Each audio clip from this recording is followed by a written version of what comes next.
y demos. Entonces, venimos hablando sobre Scrum y el proceso. Conocimos un poco de los roles que están implementándose, pero ya vamos a entrar un poquito más en detalle en cómo funciona todo ese tema de los roles en Scrum y vamos a conocer de las ceremonias que van a ocurrir. Ya vamos a entrar en detalle de muchos de esos ceremonias y artefactos que van a ocurrir, pero lo más importante es entender cómo interactúa todo eso. Entonces, todo parte de nuevo desde una visión de producto, qué es lo que se quiere tener, qué es lo que se está buscando hacer. Entonces, siempre esa es nuestra línea de partida. Desde que veamos lo que se quiere hacer en el proyecto, se va a empezar a construir los requerimientos con el fin de que el equipo pueda trabajar en ello. Entonces, esa visión del producto, de lo que se quiere, lo tiene la persona principal, que es, digámoslo así, el product owner, que es la persona que sabe realmente lo que necesita hacer y quiere. Entonces voy a poner por acá que por aquí, por este lado, está el product owner, ¿cierto? Él se encarga de tener la visión del producto, saber qué es lo que se quiere hacer, siempre tener el objetivo claro y nunca perderlo de vista para que no se vayan a hacer. Y él debe bajar esos requerimientos que el usuario o los stakeholders de su empresa le están pasando a él como insumo o a ella como insumo y los va a aterrizar en requerimientos para el equipo. Normalmente esos requerimientos se escriben en algo que se conoce como historias de usuario, ¿cierto? Esas historias de usuario ya vamos a ver qué son, cómo se escriben, cómo, el formato que tiene y todo. Pero digamos que acá van a estar, esos son los requisitos. Entonces, él tiene que escribir todos los requisitos que la gente de sus stakeholders o sus clientes, sus usuarios, eh, le entreguen. Entonces, él tiene que decir que quiere un botón de color rojo, o que quiere un navbar, que quiere iniciar sesión, que quiere tener un perfil de usuario. Todo eso lo tiene que escribir en un formato que conoce como ser de usuario, que es un lenguaje no técnico. Se habla básicamente desde la necesidad del usuario sin tocar temas técnicos. Entonces todo eso lo va a hacer de esa manera. Todos esos requerimientos él los hace. Y lo que va a pasar luego es que los tiene que priorizar. Él tiene que llegar y decir, bueno, eh, necesitamos saber cuáles son los importantes, los primeros que debemos hacer, cuáles son los siguientes, etcétera. Recuerden que el tema de las metodologías ágiles habla de el arte de maximizar el trabajo no hecho, no realizado. Entonces, debería decir, bueno, si yo hago esos primeros módulos, me va a dar mucho más retorno en la inversión, mucho más pronto que si hago estos otros. Entonces, él tiene que empezar a priorizar y definir. Toda esa priorización la hace en algo que se conoce como el Product Backlog. Ya más adelante entramos a eso, pero básicamente es la lista de requerimientos apilada, estando siempre en la parte de arriba el requisito más importante. Entonces aquí pueden haber muchos requerimientos. Y el Product Owner siempre va a estar escuchando y puede estar metiendo otro requisito, otro. Y él los va a ordenar cada vez que quiera. Siempre los va a ordenar. En cualquier día de la semana va a poder estar ordenándolo. Y decir, no, ya esto no me interesa. Este va a ser el primero, bajo este, subo aquel. Siempre él va a poder hacer eso. Porque él es el que sabe la prioridad. Listo. Entonces él tiene una lista de tareas que tiene que hacerse en el proyecto para cumplir con su responsabilidad. Pero entonces no es todas esas tareas las que tenemos que hacer en el sprint. Recuerden que un sprint es esa medida pues, de tiempo en la que vamos a estar ejecutando una serie de actividades con el fin de lograr pues, la meta. Entonces, pasamos de ahí a algo que se conoce como el sprint planning, que es una reunión en la cual todo el equipo que conforma Scrum va a revisar y a planear lo que se debe hacer. ¿Por qué digo todo el equipo? Porque el Product Owner va a presentar las tareas, las actividades que se tienen que hacer más prioritarias. Él puede decir que necesitamos hacer 25 tareas, ¿cierto? Pero solo el equipo va a decir si puede o no hacer las 25 tareas. Entonces van a seleccionar como unas cuantas tareas que pueden lograr hacer. ¿Cómo saben que pueden hacer todas esas? Eso se llama la velocidad del equipo. El equipo va a tener que conocerse, saber cuántas tareas puede hacer por sprint, dependiendo de la complejidad, dependiendo de la estimación que se haga, ¿cierto? Todo eso se va a poder hacer. Entonces, realmente el equipo con la madurez va sabiendo cuántas actividades o tareas podrían implementarse en el elemento. Pero normalmente el Product Owner no llega con 70 tareas que están en el backlog, llega con 5 o 10 tareitas que quiere presentar al equipo para decir, vea, quiero mostrarles estas 5 tareas que necesitamos hacer en este sprint. Me interesa mucho que las logremos sacar. Ustedes ya me dirán si son capaces de hacerlas o no. Entonces le presenta esas 3 tareas que están aquí y el equipo, el team member, es el que decide ya realmente si tomas esas 3 tareas, esas 5 tareas y las hace, ¿cierto? Digamos que acá tenía 5 y solo aceptó hacer 3 porque era lo que podía hacer. El team member, en este caso, es quien va a darle como los requerimientos, va a estimar el esfuerzo que requiere cumplir esa tarea. Acá puede decir una tarea como yo como usuario quiero tener un login para poder iniciar sesión en la aplicación, ¿cierto? Puede decir algo así. Pero el team member tiene que saber y estimar lo que eso conlleva. Entonces, ¿qué eso conlleva? Que bueno, necesitamos entonces una página de login, necesitamos una conexión con la base de datos, pues con el backend, necesitamos guardar las contraseñas de ese tipo. Un montón de tareas que vendrían dentro de esa historia de usuario, ¿cierto? Esa actividad. Entonces, ellos son los únicos, el team member es el único, las únicas personas dentro del equipo de Scrum que pueden estimar el esfuerzo que se tiene que hacer para completar esa tarea. Entonces, cuando ya estiman, pues le dicen, esa tarea tiene tanto tiempo, está tanto tiempo y está tanto, ¿cierto? Tiempo, peso o esfuerzo, digamos que lo ponen. Entonces se trabaja en un proceso de un sprint, todo el sprint se va a trabajar basado en esas tareas que tienen que hacer. Entonces, lo que va a suceder es que vamos a trabajar entre 1 a 4 semanas para completar este backlog. Ojo, ese es el backlog del sprint. Aquí hay otro backlog que es el de producto. Este es dueño, el product owner, que es todo lo que se tiene que hacer dentro del proyecto. Y esto es lo que se tiene que hacer única y exclusivamente en ese sprint. Pónganlo en palabras más sencillas, lo que se tiene que hacer en esa semana. ¿Listo? En la próxima semana nos pueden llegar con más tareas, con menos tareas, pero cada semana nos van a llegar con tareas que nosotros vamos a tener que estimar y trabajar. ¿Qué ocurre entonces durante esa semana, durante ese sprint? Entonces, normalmente es un ciclo en el cual todos los días vamos a estar haciendo una ceremonia que se llama la Daily Meeting, la Stand-Up, la Daily Scrum, tiene muchas palabras, pero básicamente es una reunión diaria en la cual el equipo va a estar evaluando cómo va el trabajo en sí, ¿cierto? Entonces, por lo general aquí se responden 3 preguntas. ¿Qué hice ayer? ¿Qué voy a hacer hoy? ¿Y qué dificultades tiene? ¿Cierto? Esas preguntas las puede hacer el Scrum Master, ¿cierto? Entonces, digamos, el Scrum Master aparece aquí, acá está el Team Member, el Scrum Master aquí también aparece como para enseñar cómo estimar, un montón de cosas, ¿cierto? El Scrum Master puede estar ayudándole al Product Owner, en fin. Pero aquí el Team Member siempre va a estar respondiendo. Entonces, el día de ayer hice la interfaz gráfica de la pantalla de iniciar sesión. Agregué los 2 campos de usuario y password y agregué los botones para iniciar con redes sociales. El día de hoy voy a conectarme con las redes sociales para iniciar sesión, ¿cierto?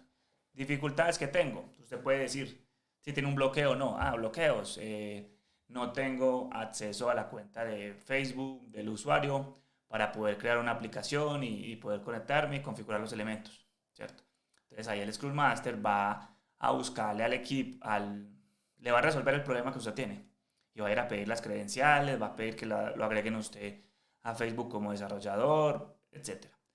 Entonces, cada día se responden las preguntas con el fin de estar haciendo feedback lo más pronto posible, ver si lo vamos a lograr o no, completar todas estas tareas, ver en qué está, si hay dificultades o no. Y el equipo realmente pues también va a estar escuchando si estamos con alguna dificultad, pues irá a ayudar. Somos un equipo, entonces así yo tengo la tarea de hacer el login con redes sociales y puede que yo no lo haya hecho nunca en la vida, otro compañero lo pudo haber ya hecho y pues me va a dar una idea de cómo resolverlo, si hay una dificultad. Como les decía, todo esto está basado en tiempos. Entonces, cada tarea o cada cosita está marcado en un tiempo dado. Por lo general, esta daily meeting no debe sobrepasar 15 minutos. Porque pues luego lo vamos a ver más adelante. Cada reunión, cada cosa tiene ciertos trabajos. Entonces, si usted tiene esta daily 15 minutos, si se gasta más tiempo, el trabajo que usted va a tener va a ser muy poquito.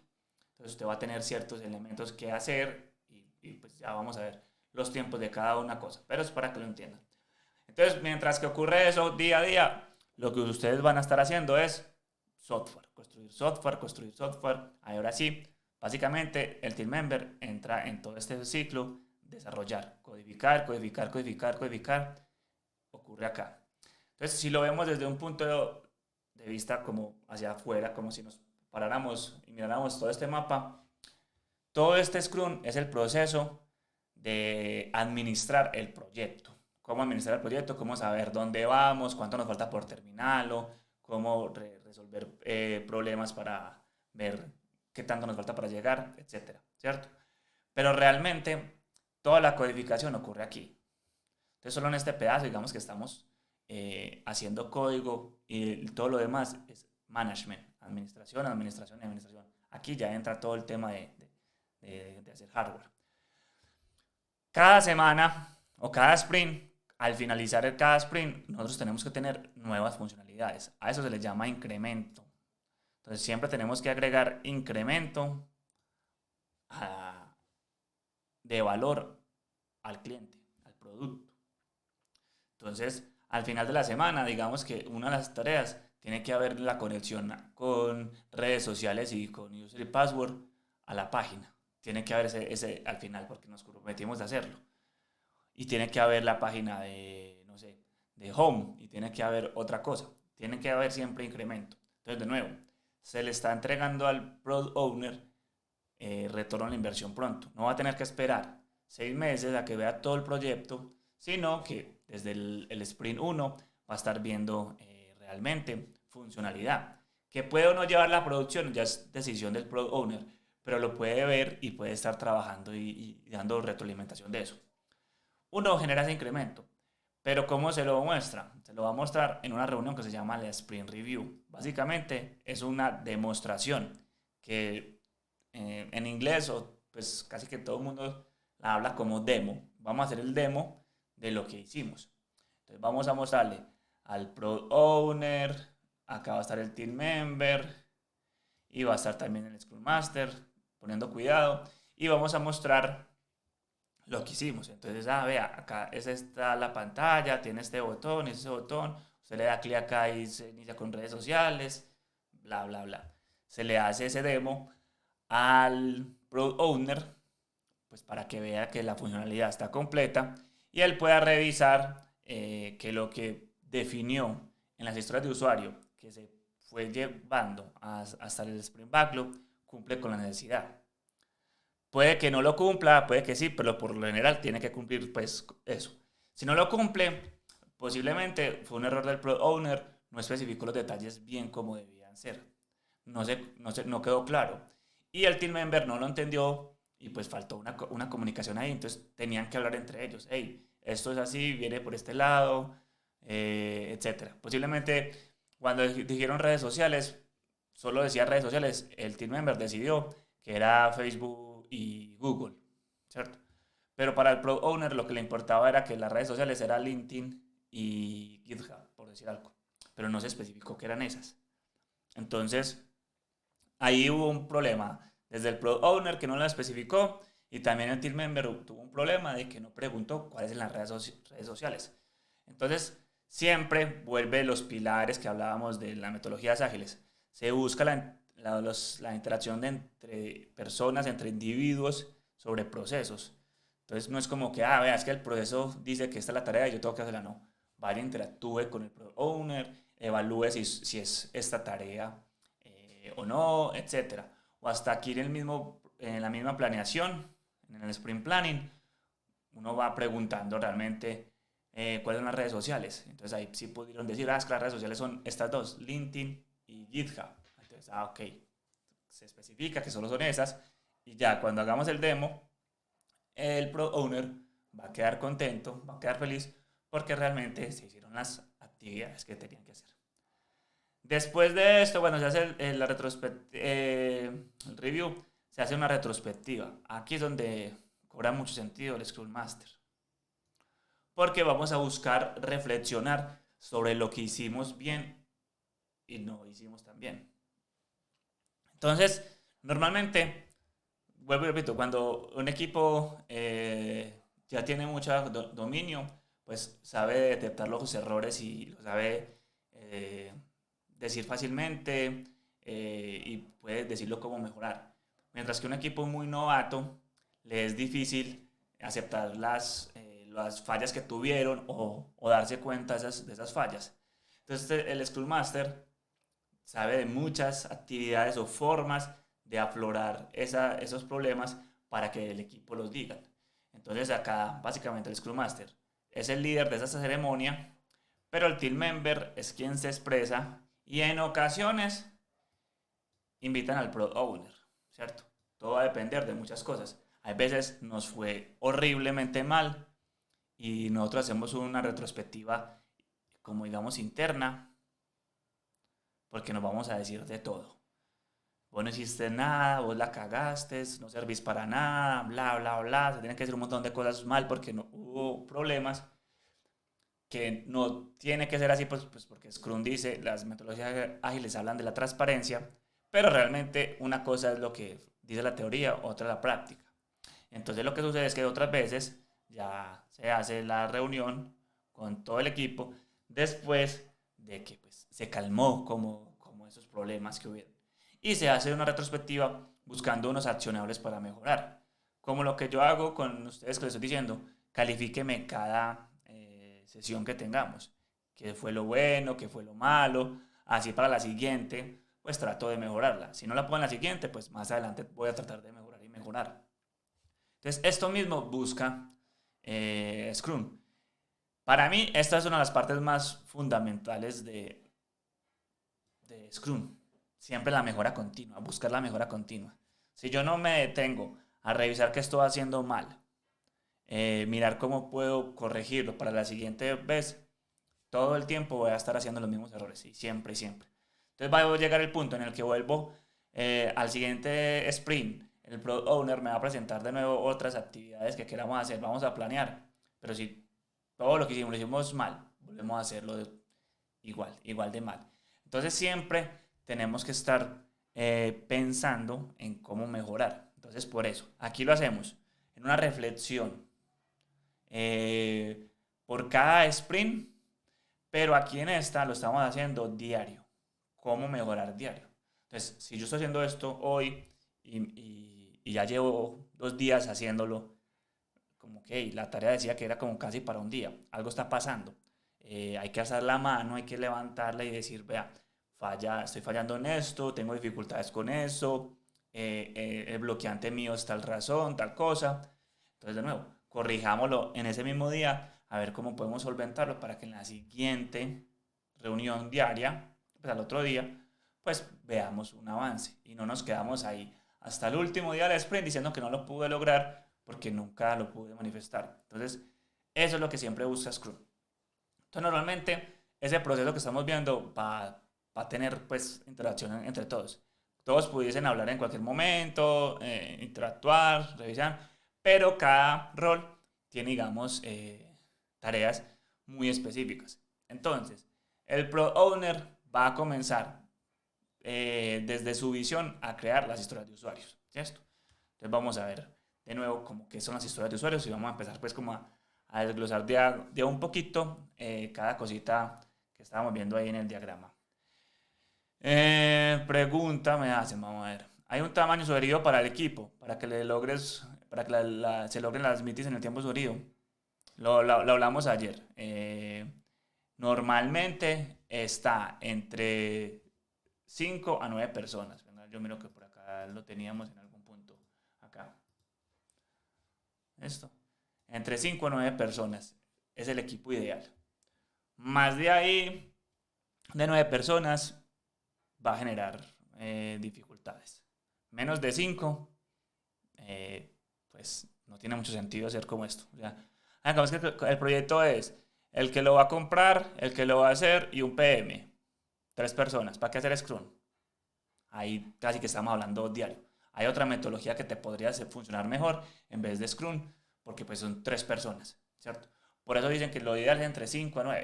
Entonces ustedes me dicen, ¿qué pasa cuando la compañía, el equipo es muy grande? Tiene, no sé, 30 personas haciendo el proyecto. Entonces se hacen squash o se hacen Scrum de Scrum. Hacen un equipo de 9 participantes, otro equipo de 9 participantes, otro equipo de 9 participantes. Cada equipo va haciendo todas las mismas ceremonias, pero una vez a la semana, cada líder de equipo participa como en este proceso de Scrum, pero para más arriba. Esto se le llama como un Scrum de Scrums. Entonces vamos a tener que reunir a todos los equipos, entonces 5 equipos, pero no va a ir todo el mundo, va a ir solo un representante, va a estar diciendo lo que está fallando, lo que no está, van a estar mirando y pues van a estar avanzando. Pero pues eso ya es a niveles corporativos bastante grandes. Normalmente se busca pues 5 o 9 personas. Hay veces ponen 3, 10 y pues se trata. Pero lo ideal es no pasar los 15 minutos. Muchas veces cuando ya pasan estos 15 minutos, por ejemplo, de esta reunión diaria, se pasa más bien a resolver de alguna manera diferente. Entonces, como solo expliquen qué hicieron ayer, qué hicieron hoy, y si tienen dificultades, las dejamos para el final. Entonces, así realmente avanzamos en darlos nuestro estatus de lo que está pasando, y si hay dificultades, se saca en un momento aparte de esa reunión y se quedan los que necesitan como colaborar. ¿Listo? Entonces, una historia de usuario es una explicación general e informal de una función del software escrita desde la perspectiva del usuario final o el cliente. Entonces, bueno, miramos. El Product Owner tiene un montón de requerimientos que le está dando a sus usuarios, sus stakeholders, ¿cierto? Y él tiene que llevar esos requerimientos al equipo como tal de Scrum. Él no va a saber nada técnico, ni va a saber pues, como muchas palabras. Entonces lo que va a buscar es tratar de explicar de una forma general la necesidad que tiene el usuario desde su perspectiva. Entonces por eso lo hacen palabras muy coloquiales, muy simples, como para que todo el equipo vea la necesidad que existe, la razón de la que existe y el objetivo al que se quiere llegar. Y ya las personas técnicas pues se van a encargar de describir lo que requiere hacer para eso. Pero pues se trata de esa manera. Entonces, el propósito de una historia de usuario es articular cómo un elemento de trabajo entregará un valor particular a ese cliente. Entonces, un requerimiento que le dan al product owner lo va a convertir en un elemento que me va a entregar valor en un futuro, pero desde una perspectiva de usuario final, con palabras claras, con palabras que cualquier persona puede leer y va a entender. Las historias de usuario son unas pocas frases en un lenguaje sencillo que va a describir el resultado deseado. No se entra en muchos detalles, ya que esos requisitos se van a añadir más tarde y una vez digamos que se acuerden con el equipo. De nuevo, aquí está el requerimiento. Acá está el requerimiento expresar una historia de usuario, él va a planear ese requerimiento de usuario acá, pero aquí en el Sprint Planning, el team member va a especificar todos esos detalles. Como es que necesitamos que tenga esta conexión con esto, por aquí, por allá, bla, bla, bla. Todo eso se va a definir pues de esa manera. Pero para que lo vean como en un resumen un poquito más claro posiblemente, es una conversación futura, es una conversación pendiente. Entonces usted vea que la historia de usuario es una conversación pendiente. Ahí le van a expresar la necesidad que tiene que hacer, cómo se tiene que hacer, pues cómo, qué es lo que está buscando el objetivo, pero eso va a quedar para una conversación futura. Cuando usted ya tenga que desarrollar esa tarea, usted va a tener que ir al product owner a hacerle preguntas, a conversar ciertas cosas, esto por aquí nota. Se va a hacer de esa manera pues para que ya entre en más detalles especificar. Entonces, normalmente una historia de usuario tiene como la siguiente forma. Así es como se expresan realmente. Entonces, ¿cómo un rol en la aplicación? Deseo la funcionalidad Y, X, Z, ¿cierto? De modo que pueda lograr el objetivo X, Y, Z. Entonces, así es como se hace realmente una historia de usuario. Esto viene de otras metodologías de desarrollo como BDD, hay otros elementos, entonces todo esto pues viene como tal. Esta parte en particular de historia de usuario no es algo de Scrum. Scrum, si ustedes buscan Scrum, Scrum es básicamente los roles, un product backlog, un sprint planning, un sprint backlog, una daily, un sprint review y una retrospectiva. Eso es Scrum. Son como 5 elementos, o sea, como 5 reuniones o ceremonias y como 3 artefactos o 4 artefactos y 3 roles. Eso es Scrum. Ya, Scrum no dice nada más. ¿Qué tengo que hacer yo aquí? No me dice. ¿Qué tengo que hacer yo aquí? Lo de las preguntas, no dice. ¿Qué tengo que hacer aquí? No dice. ¿Aquí qué tengo que hacer? Tampoco dice. Nada de eso dice. ¿Y cómo presento los requerimientos? Tampoco lo dice Scrum. Entonces, como es tan, digamos así, tan coco Scrum y es un marco de trabajo, se busca ayudarse de ciertas cosas. Entonces, nos vamos a otras metodologías y tomamos lo mejor pues como para implementar. Entonces venimos y creamos las historias de usuario basadas pues como en esta plantillita. Entonces normalmente uno podría tener un ejemplo de una historia de usuario, algo como esto, ¿cierto? Como administrador de la compañía, deseo generar la nómina para poderle pagar a los empleados. ¿Listo? Usted ya sabe, la, la tarea, ¿cierto? Ya hay una actividad que tiene que hacer. Esa actividad, si ustedes la escuchan, eso es inmenso, ¿cierto? Realmente va a ser complicado llegar pues como a hacer eso así como así. Para generar la nómina hay que contabilidad, facturación, tiempos, hay muchos módulos, pero así lo expresaron, ya luego se puede dividir en subtareas y cosas así, pero pues es una tarea que el Product Owner definió basado en el requerimiento. Ahí, cuando esas tareas son tan grandes, es donde llega el Scrum Master y trata de ayudarle a construir historias de usuarios más chiquitas, más sencillas, más simples, para que eso no ocurra. Ya lo vamos a ver. Otro ejemplo, como administrador de la compañía, deseo registrar a un empleado para poder generar su nómina. Un poquito más sencillo, ¿cierto? Ya ahí va a estar hablando de que, bueno, lo que necesitamos es ingresar un usuario al sistema pues, para poderle pagar, ¿cierto? Un insert en la base de datos. Pero van a haber muchas más. Entonces, como administrador de una base de datos, debo contar con la capacidad de revertir una cantidad de selecta de actualizaciones, bla, bla, bla. Si se ven en cuenta, aquí estamos hablando como lenguaje técnico, ¿cierto? Pero ¿qué pasa? Usted posiblemente ahí está hablando para hacerle un software a una empresa de software o que habla de temas técnicos. Entonces ahí sí vale el resolverlo de esa manera. En otros casos, pues no debería ser así. Listo. Como desarrollador web, debo poder rastrear los datos del usuario mediante un login, basta. Como cliente, debo poder iniciar sesión como visitante para poder ver las ofertas sin necesidad de registro por falta del tiempo. Entonces, como que uno ahí va viendo lo que va necesitando en sí.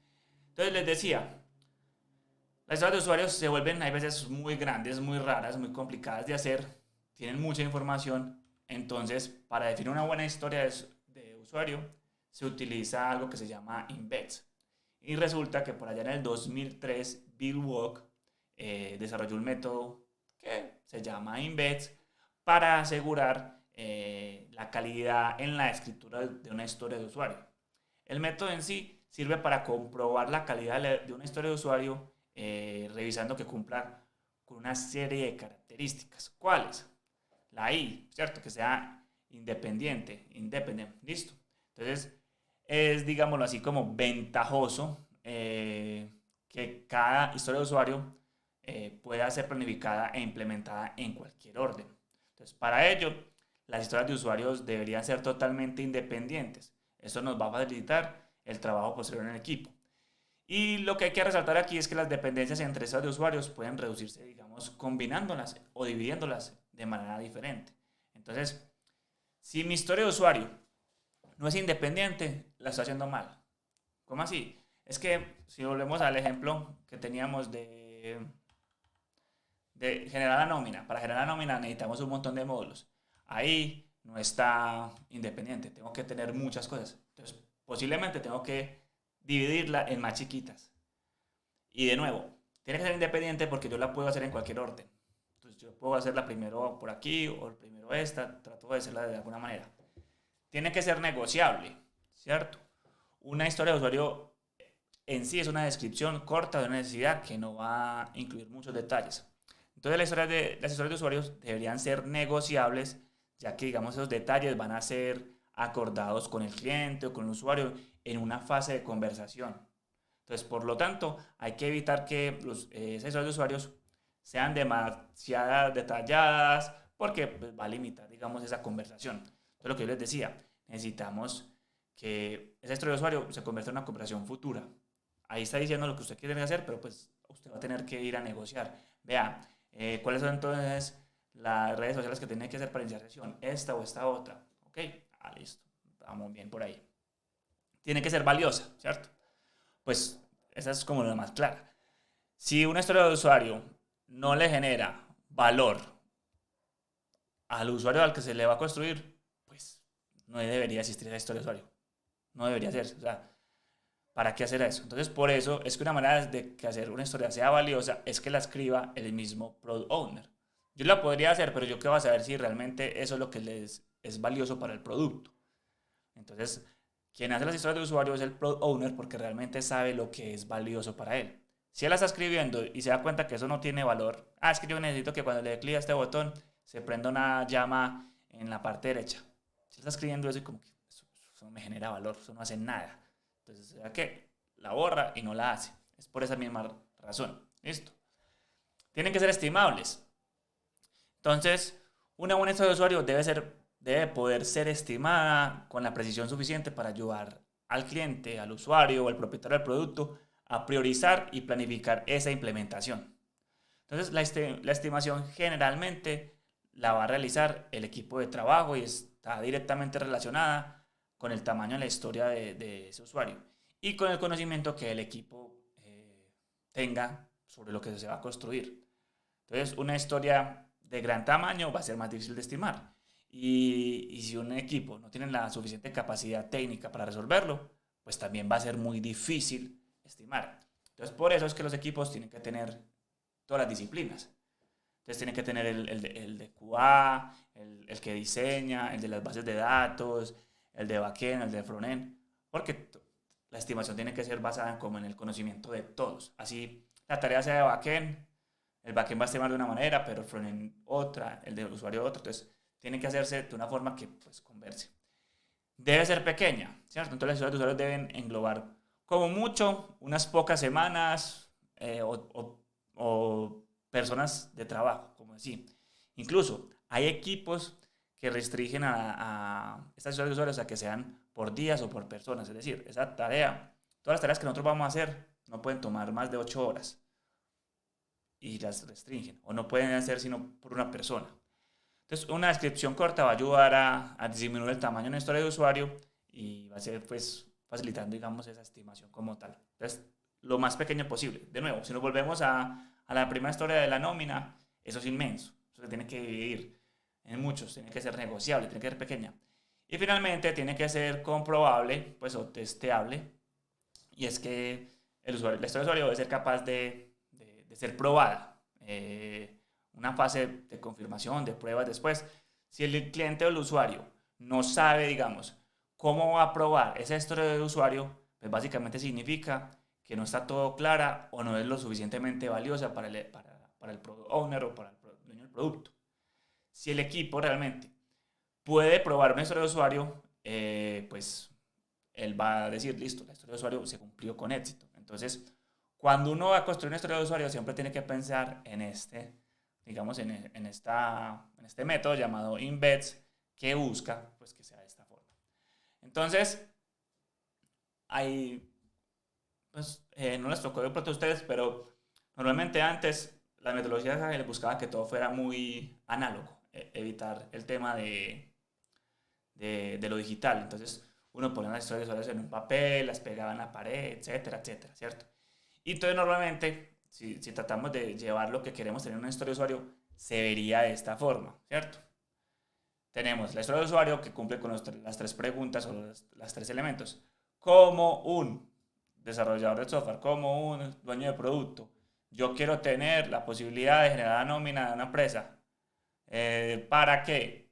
Dado que, así que, tal cosa, ¿cierto? Pueda pagarle la plata al empleado. Listo.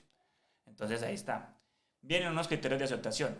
Yo como sé que ya está listo. Entonces, yo sé que está listo cuando puedo ingresar a un usuario, le puedo dar en pagar y le llega el pago al usuario a la tarjeta de débito, ¿cierto? A su cuenta bancaria, por decir algo.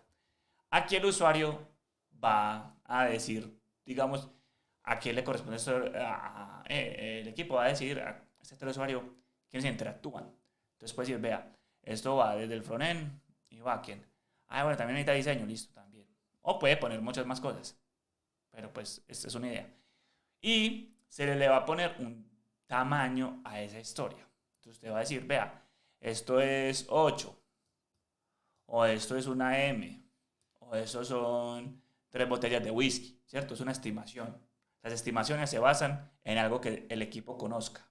Entonces, ¿qué tanto esfuerzo tiene para hacer ciertas cosas? Entonces ahí es donde vamos a mirar los tipos de estimaciones que entran. Entonces, la estimación en Scrum puede realizarse por diferentes técnicas. Hay muchas técnicas para eso.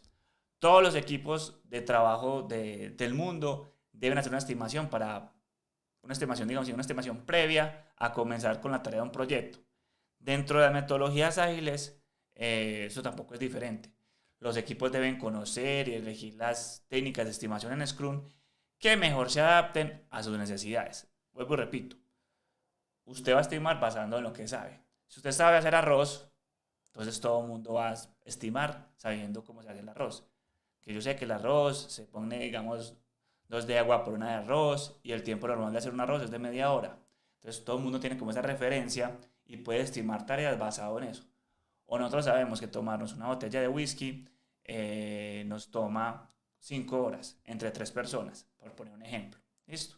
Entonces toda esa información, así suena súper loco, es algo que el equipo conoce, sabe cómo referenciarlo y pues va a poder realmente dar con un tema de eso. Entonces, una estimación en Scrum es una puesta en común de esos requisitos que se tienen que lograr.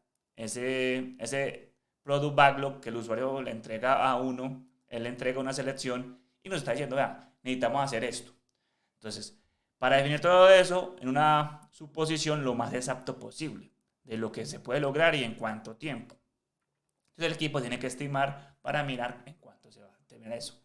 Es decir, no nos va a servir, nos sirve para planificar el trabajo y el tiempo que necesitamos implementar para construir esa actividad que nos dijeron, esa historia de usuario. Incluso hay ciertas técnicas que pueden servir luego para ayudar al equipo a medir el éxito en términos de números y elementos.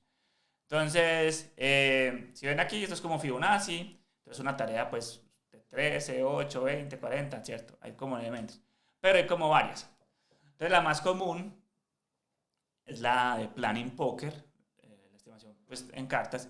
Y básicamente a cada miembro del equipo se le da, digamos, un juego de tarjetas con números. Los números suelen estar en la secuencia de Fibonacci, 0, 1, 2, 3, 5, 8, 13, 21, y etcétera, etcétera, etcétera. Entonces, el siguiente paso es que el Product Owner va a revelar la historia de usuario del backlog que requeremos hacer, es decir, los requisitos del cliente. Entonces, él presenta la historia de usuario. Yo deseo iniciar sesión en la plataforma con redes sociales para poder entrar en la aplicación. Luego, se les va a pedir a los integrantes del team member que definan el nivel de dificultad para ese elemento del backlog. Ojo, pongan las palabras y la tengan muy clara. Nivel de dificultad. No estamos hablando de cuántas horas te va a tomar, cuánto tiempo, sino nivel de dificultad. ¿Qué tanto esfuerzo tienes que hacer para lograr esa tarea? Aquí no nos estamos comprometiendo con horas. Estamos diciendo qué tanto esfuerzo requiere hacer esa tarea, qué tanta dificultad va a tener esa tarea. Entonces, para sacar ese nivel de dificultad, cada miembro del team member debe elegir una carta que muestra el nivel de esfuerzo que cree que tiene la tarea. Entonces, cada integrante saca una carta y se va a revelar todo a la misma vez. Entonces, los integrantes que elijan los números altos y bajos deben exponer, digamos, las razones de por qué se hizo eso. Entonces, si vemos, por ejemplo, varias personas salen la pregunta, pues expusieron la historia de usuario y entonces 3 personas votaron con el 3, 3, 3. Y otro por acá votó con 8, otro por aquí votó con 1, ¿cierto? Entonces le van a preguntar, o sea, esos están como de acuerdo, pero le van a preguntar a este por qué 8 y le van a preguntar a este por qué 1. Entonces, este 8 puede decir, es que requiere esto, el diseño, requiere las pruebas, requiere un montón de cosas, y un montón y un montón y un montón de cosas que posiblemente sea real, ¿cierto? Y si le preguntan a este, él puede decir, no, es que lo único que hay que hacer es conectar el botón de Facebook con la API de Facebook ya, ¿cierto? Entonces, ahí vas a poner una razón, otras razones, y nuevamente el equipo puede volver a tomar una votación después de lo que se expuso. Entonces pudiese decir, ve, este tiene razón en parte, este tiene razón en parte, pero hay mucho más trabajo, entonces ¿sabe qué? No va a ser 3, sino que va a ser 5. Entonces al final se votó que 5. Entonces se definió que el esfuerzo que se debe hacer para completar esa tarea es de 5. Entonces ya todos votaron, hubo un consenso. Todos decidieron que para hacer ese login tenemos un nivel de dificultad de 5. ¿Listo? Ya cada empresa internamente define a qué equivale 5. ¿Listo? Lo vamos a mirar. También está el de la estimación relativa, los story points, ¿cierto? Entonces, los story points es una técnica de estimación de Scrum que se basa en dar puntos a cada historia de usuario o elemento del backlog según su nivel de dificultad. Entonces, en esta evaluación, de nuevo, la realiza todo el equipo completo a partir de una consideración como de 3 dimensiones. El riesgo, la cantidad de esfuerzo requerido y un nivel de complejidad. Una vez que se realiza esa evaluación de usuario, pues el ítem del backlog y todo, pues se puede volver a evaluar otra historia de usuario en relación a esa comparación. Entonces, normalmente los equipos comienzan con la tarea más sencilla. Entonces, la tarea más sencilla es, no sé, cambiar el color a un botón. Entonces dice, esta equivale a 1, ¿cierto? El esfuerzo va a ser 1, para poner un ejemplo. Pero entonces ahora tengo otra tarea. La otra tarea que me están pidiendo, pues es más grande que cambiar el color. Entonces ya es 2 veces más grandes o 3 veces más grandes. Y entonces usted le empieza a decir que ya el esfuerzo no va a ser 1, sino que va a ser 3, 5, 8, 13, 21, también como si fueran Fibonacci. Y pues lo puede aumentar. Listo. Y otra que también se tiene es como las tallas de camisetas. Entonces es más como por afinidad esta técnica. Y pues básicamente los miembros del equipo deberán vincular cada ítem, analizándolo pues con el tamaño de una camiseta. Entonces, si consideran que una actividad es compleja, de riesgo y difícil, pues muy posiblemente la van a colocar con el tamaño XL. Por el contrario, si una actividad la consideran sencilla, pueden colocarla con una categoría XS, ¿cierto? Entonces, de nuevo, todas esas estimaciones me están dando el nivel de esfuerzo que debo tener para completar esa tarea. Esfuerzo, esfuerzo. Ya las compañías son las que se salen de los temas ágiles, digámoslo así, y vuelven al tema tradicional. Tienen que convertir esa estimación en unas horas porque hay que cobrarle al cliente, ¿cierto? Hay que cobrarle al cliente, es decir, si esa tarea se demora 8 horas, hay que pagar 8 horas de desarrollo, o 5 horas de desarrollo, tal cosa, o 3 días de desarrollo. Entonces, las empresas son las que definen esos elementos. Entonces, dicen, bueno, XS equivale a, no sé, a 1 hora de desarrollo, S a 3, M a 5, L a 8, un día, por decir algo. O hay otros que pueden decir, no, M son 8, L son 2 días, cosas de ese estilo, ¿cierto? O 3 puntos es equivale a tanto, o 5 equivale a esto, 3 equivale a tanto, y lo definen como horas. Pero nosotros como desarrolladores no estamos definiendo las horas, sino el nivel de esfuerzo que requerimos hacer. Ya por fuera de Scrum, que eso no lo toca Scrum, eso lo convierten a horas para poder cobrarle realmente al cliente y saber cuánto va a estar listo el proyecto como tal. Entonces, ya tenemos las horas de usuarios, las definimos, ya sabemos cómo definirlos con la plantilla, ya sabemos cómo estimarlas. También a las de usuarios se les tiene que poner algunos criterios de aceptación, saber cuándo está lista. Entonces llega el backlog del producto. Y ese backlog del producto que estábamos hablando, básicamente es una lista organizada y priorizada con todos los ítems de trabajo que se deben implementar. Entonces, el ciclo inicia con la reunión de interesados o los stakeholders en la que se crea esa descripción de la visión del producto.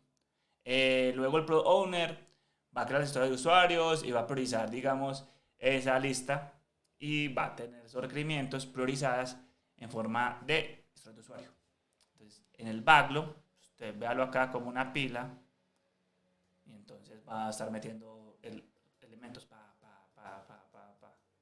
y siempre el de más arriba es el que más importante va a ser. Entonces, si tuviéramos que hacer esto, estos tres son los más importantes. Eso se hace en el backlog. De nuevo, backlog del producto. Esto es del Product Owner. Backlog del producto, del Product Owner. Porque hay otro backlog, el del sprint. Existe algo que lo llaman es que el tablero de tareas, ¿cierto? Eso no es de Scrum, eso es de Canva, otra metodología ágil. Y básicamente es un tablero en el cual la gente define unas columnas para hacer algo. Entonces aquí está el to do, ¿cierto? El doing, como el G, y el done. Listo. Entonces la gente dice, bueno, ¿qué hay por hacer? Estas tareas, bla, bla, bla, bla, bla. ¿Cuáles están haciendo? Estas. ¿Y cuáles han terminado? Todas estas. Eso es un tablero, ¿cierto? Es el tablero de Scrum, pero esto viene básicamente de Kanban. De nuevo, esto no lo enseña Scrum, esto no va en Scrum, esto va en Kanban, pero la gente lo adopta con el fin de poder hacer un seguimiento y un progreso de cómo va el equipo normalmente, que estén informados, como vean, había que hacer estas tareas, estamos pendientes de esta, tenemos tal cosa, entonces se hace pues como basado en eso. Tenemos el sprint, que básicamente son las interacciones que se hacen, también conocidas como ciclos de desarrollo, y a eso se le llama sprint. Entonces, un sprint es un periodo de tiempo fijo, generalmente entre una semana y 4, en que se complementan o se completan una serie de ítems del backlog, historias de usuario, correcciones de errores, etc. Cada sprint tiene su backlog. Eso indica que las historias de usuarios se van a implementar en ese sprint. Entonces, tenemos el backlog del producto, pero también van a haber backlog para cada sprint. Algunas tareas que vamos a hacer. Tenemos entonces las reuniones que van a ocurrir durante el sprint. Vamos a tener la planeación del sprint, que es el sprint planning, vamos a tener el daily scrum, vamos a tener la sprint review y vamos a tener la retrospectiva. En algunos casos existe este tiempo de historia, story time. Yo no lo conozco así, yo lo conozco más como refinamiento. Y es que a mitad de semana se miran las historias de usuarios que van a ir para la próxima, ¿cierto? Para la próxima planning se miran con el fin de mirar qué tanto impacto va a tener en el desarrollo. Entonces vamos a mirar como el tiempo de cada cosita. La planeación del sprint. Entonces digamos que va entre 1 a 2 horas para planear. Entonces ya vimos lo que se hace en la reunión del sprint. El product owner presenta las tareas, el equipo vota y define lo que tiene que hacer. ¿Listo? 1 a 2 horas. La reunión diaria, 15 minutos. O sea, más de ahí estamos jodidos, pues, ¿cierto? Pero se puede alargar. Entonces tenemos 15 minutos. La reunión a mitad de semana, la que llamamos refinamiento o el story time, 1 a 2 horas. Entonces básicamente se miran las historias que vienen para los futuros sprints y pues se empiezan a mirar qué se tiene que tener en cuenta con lo que estamos trabajando ahora como para que se encajen de la mejor manera. Llega la revisión de sprint, el sprint review, dura 1 hora, listo. Y pues generalmente se hace al final del proyecto. Tenemos la retrospectiva que dices que de 5 a 20 minutos, a mí esto me parece mentiras, pues, porque está de esta manera, pero por lo general esto para mí son 2 horas, porque ahí se tira mucha basura de problemas, dificultades y hay que realmente resolverlo. Entonces, si ustedes ven un día para un sprint, mire todo lo que ocurre. Entonces, acá tiene más sentido lo que está pasando, eso sí es más real, estos valores. Entonces, tienes un sprint planning que dura 2 horas. Entonces, de 8 horas laborales te quedarían 4. Pero es mentiras porque tienes que almorzar, te queda 3 horas. No, 6, 5 horas te queda. Entonces, te quedarían acá 5 horas para trabajar. 7, sí. Todos los días tienes daily. Entonces 15 minutos, 15 minutos, 15 minutos. Y 1 hora de refinamiento. Aquí tienes menos. Entonces acá sí tienes 8 horas, 1 para almorzar, 7. ¿Cierto? Digamos que tendría 7 horas, menos de 7. Aquí tendrías menos de 6 horas. Aquí tendrías menos de 7 horas. Listo. Pero, por ejemplo, un viernes tienes que hacer la daily. Tienes la sprint review que dura 1 hora y media. Entonces ya... Y tienes la retrospectiva que dura 90 minutos. Entonces media hora más 1 hora y media, 2 horas. 2 horas y media. Te quedarían acá por lo general menos de 5 horas. Entonces si tú evalúas eso, se convierte en mucho tiempo para lo que hay que hacer. Entonces por eso es que es muy importante en metodologías ágiles el time box y es encajar esa caja de tiempo para que no se salga de eso. Si se pasa de 2 horas, listo, no se pudo hacer más. Se planearon esas 3 actividades que habían y ya, no podemos avanzar porque si no, no terminamos. 15 minutos, 15 minutos, 15 minutos. Hagamos la review de media hora. ¡Pum! Le mostramos al usuario lo que se hizo y realmente hacemos la retrospectiva de 1 hora y media porque van a pasar muchas cosas. Puede que nos fue muy bien, hemos avanzado sprint en sprint y ya nos conocemos súper bien y ya la retrospectiva no tiene que ser tan larga. Pudiese mejorar. Pero así es el día a día, pues en un sprint de Scrum. Entonces, estimar es difícil tanto para principiantes como para veteranos. Depende de la experiencia y los conocimientos de la persona que lo va a implementar. Es difícil tener, digamos, todos los casos en cuenta. Depende de la motivación de la persona. Pero esto no significa que no debamos estimar. Siempre hay que estimar, ¿cierto? Para saber qué tanto esfuerzo requiere. Entonces, de nuevo, se puede utilizar una escala simple, small, medium, large, extra large, puntos, tallas, etc. En el sprint planning va a realizar esa misión por consenso. Todas las personas lo van a hacer. Y finalmente, pues, el Scrum Master, que ustedes lo ven como que no hace mucha cosa, pues él está haciendo, de nuevo, se vuelve como el product manager, él tiene que estar viendo, haciendo métricas y mirando cómo va el equipo, pues para saber cómo vamos y cómo no. Entonces el board down es un gráfico que pues, básicamente dice que todos son los puntos que hay que hacer, ¿cierto? 12. Al día 1 hay que llegar al final del día, al final del sprint, con 0 puntos hechos. ¿Listo? Y el burnout es al revés, pero como comparando, ¿cierto? Entonces, ¿cuál es el scope? Hay que llegar al último día con tantos puntos. ¿Listo? Y cómo voy yo creciendo. Pa. Entonces, aquí el Scrum Master va a poder mirar, ve, teníamos que estar por aquí, ¿cierto? O sea, este es el ideal. Y llevamos 4 historias a este día. Estamos embalados, necesitamos todavía hacer 6 puntos. Entonces, él tiene que evaluar qué está pasando, cómo logramos acelerar eso, revisar. Ahí hay impedimentos, algo está pasando, entonces tiene que ir el Scrum Master a revisar y a revisar todo eso y pues trabajarlo. Y pues es básicamente lo que un Scrum Master viene a hacer. Como un Pro Manager, empezar a ofrecer eso. ¿Listo? Bueno, eso es todo pues como por el tema de hoy. En la tardecita seguimos con otro tema, pero pues hacemos unas preguntitas sobre esto para que evaluemos realmente si les quedó claro el tema de Scrum y pues todo lo que viene en sí para esto. ¿Listo?